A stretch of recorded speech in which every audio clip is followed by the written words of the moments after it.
बजैते आबे हो भोला बाबा के डमरुआ बजैते आबे हो भोला बाबा के डमरुआ।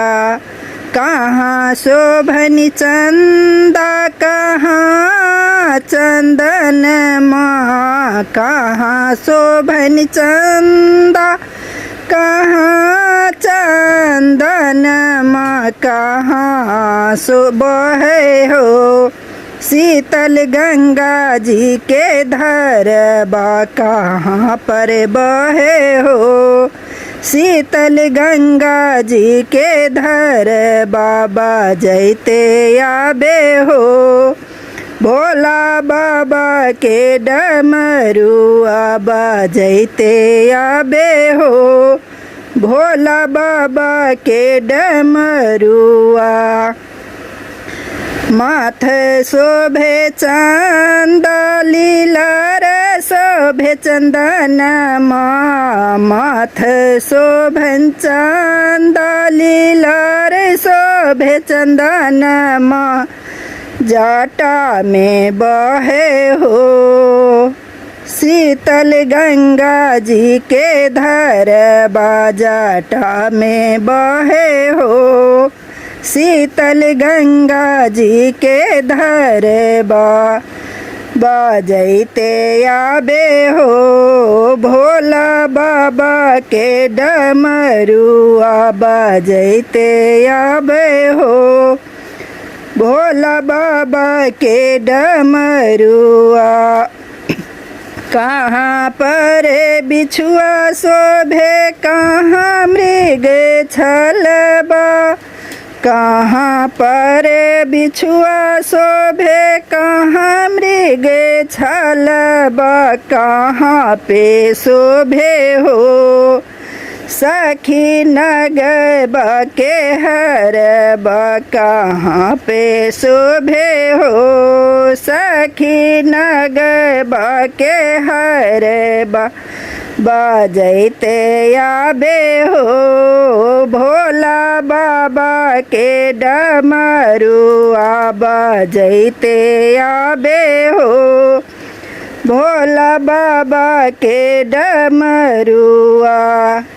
कानमा में बिछुआ शोभे कमर मृग छलबा, कानमा में बिछुआ शोभे कमर मृग छलबा।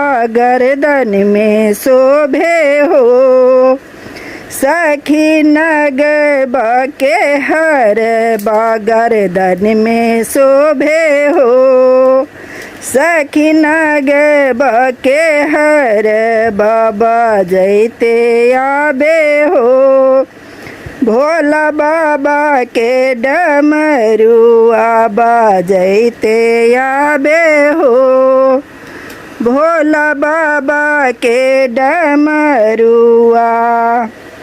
कहाँ पर भस्मी शोभे कहाँ पर घुंघरूबा, कहाँ पर भस्मी शोभे कहाँ पर घुंघरूबा।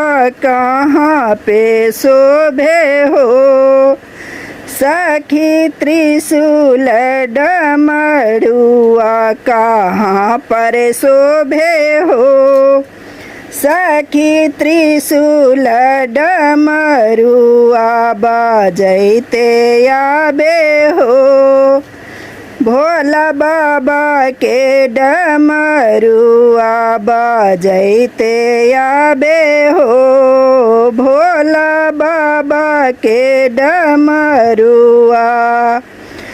बदन माँ पर भस्मी शोभे पैर में घुंघरूआ, बदन माँ पर भस्मी शोभे पैर में घुंघरूआ।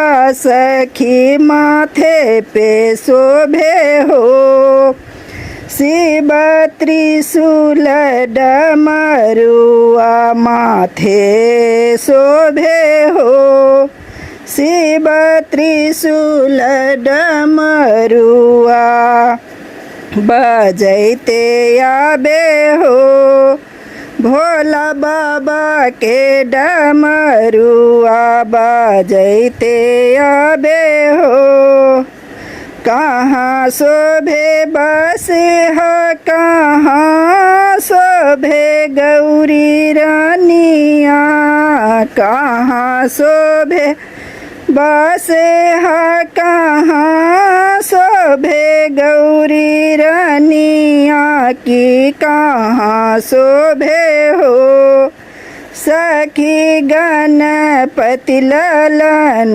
माँ कहाँ शोभे हो सखी गणपति ललन माँ बजैते आबे हो भोला बाबा के डमरुआ बजैते आबे हो भोला बाबा के डमरुआ चरण में शोभे शिव के बस बैल चरण में सोहे बस हा संग में गौरी रानिया चरण में शोभे बस हा संग में शोभे गौरी रानिया